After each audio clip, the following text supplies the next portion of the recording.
Hello everyone, I am Christina. So I have been very busy. I have some art books to review. So authors have sent me their books to review and I have a bunch of them. I only put a couple on here first so I don't overwhelm you and the video does not go too long, and then we'll get another video up of the regular books that I have read. Some good ones in there. Okay, so the first arc is Web of, I don't know what I was doing with my finger, sorry. Okay, so it is Web of Vows and Vengeance.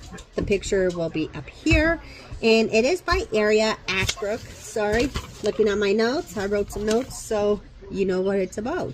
So I gave this one a 4 out of 5. It is a dark romance, sorry, dark romance fantasy. I think it is like a 2 for spice. And the main characters are Kyor and Rose. There is some trigger warnings on there for violence and gore, maybe some gore if you think that's gore. Some romance in that.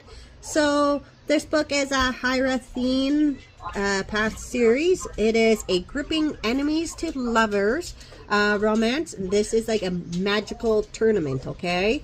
So it is kind of like Hunger Games mixed with like another, like probably even Harry Potter kind of thing, right? So it's got magical tournaments. It's a slow burn, deadly tournament.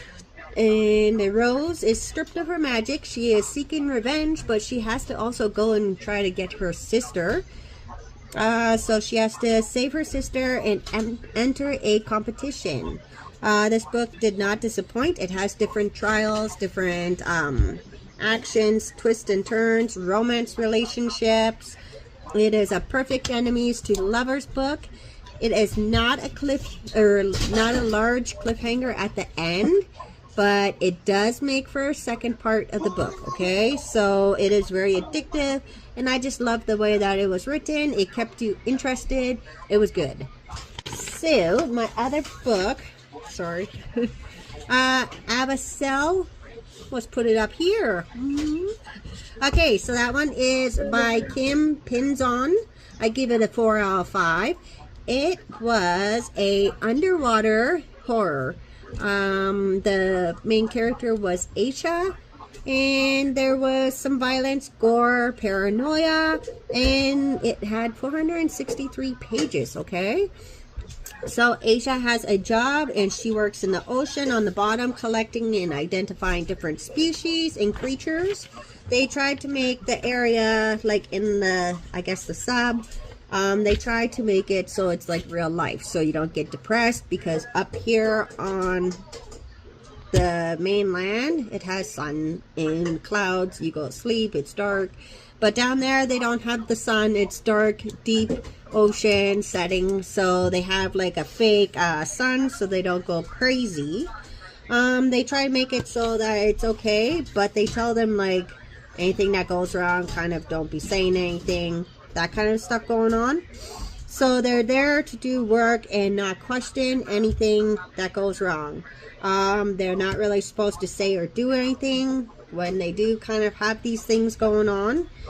Asia knows something is up when she starts looking into it. Things start going on. Let's see. There is something causing the deaths. It is an interesting book. Sorry, my notes are all over the place.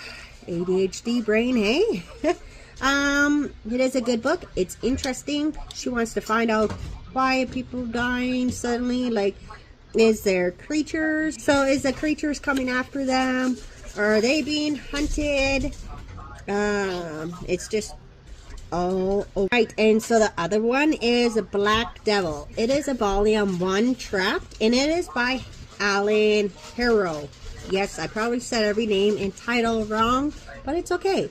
This one I actually gave a 5 out of 5. It is a thriller, action, and a horror. So the main characters are Paxton, Maddie, and Blue. Blue is the creature that he got along on the way. So it is a book 1. It is 352 pages. So this one was really good. So many twists and turns.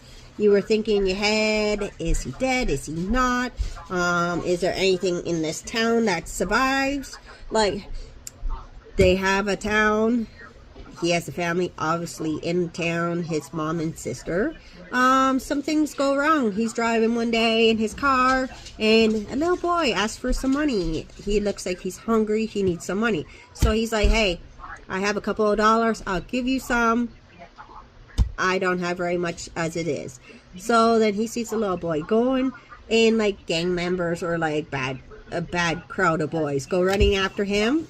And they're like, give me your money, and they got weapons, and this little boy is yelling. So Paxton gets out of the car. Paxton goes after them, and he's like, hey, leave him alone. All of a sudden, there's a big black cloud that's hanging over, and it gets these guys, and the little boy grows wings, and it goes on from there. Then the policemen are all there in like a SWAT team shooting everyone down.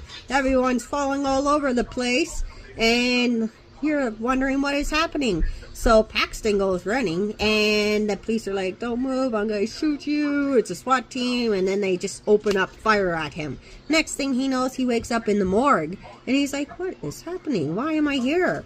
So then he finds out like he's in the morgue. He's the only one there. All of a sudden on the radio, he hears another girl, well, the only other girl. So she's like, hey, come down here to meet me, and we're the only survivors. So he stops in at his mom and sister's house on the way. They're dead. They wrote notes saying like they couldn't handle it. He tries to stab himself in the stomach, and then he wakes up and he figures like he's kind of like black blood, like what is happening. So he starts heading out to the girl's place, and he meets a creature, and it becomes his friend, and so it just is really good. So Maddie, is she gonna kill him? Is she not? Is his family actually alive, or are they gonna come back to life? Are they gonna make it out of the town alive? It's everything that you thought went wrong, or anything that you thought went and switched around. So it was opposite. It was good. A very good book. So I like it. 5 out of 5. And I think that's it for the arcs. And we will get back to you for the other books that I had read that are not arcs. Okay? Thank you. Please thumbs up and follow along.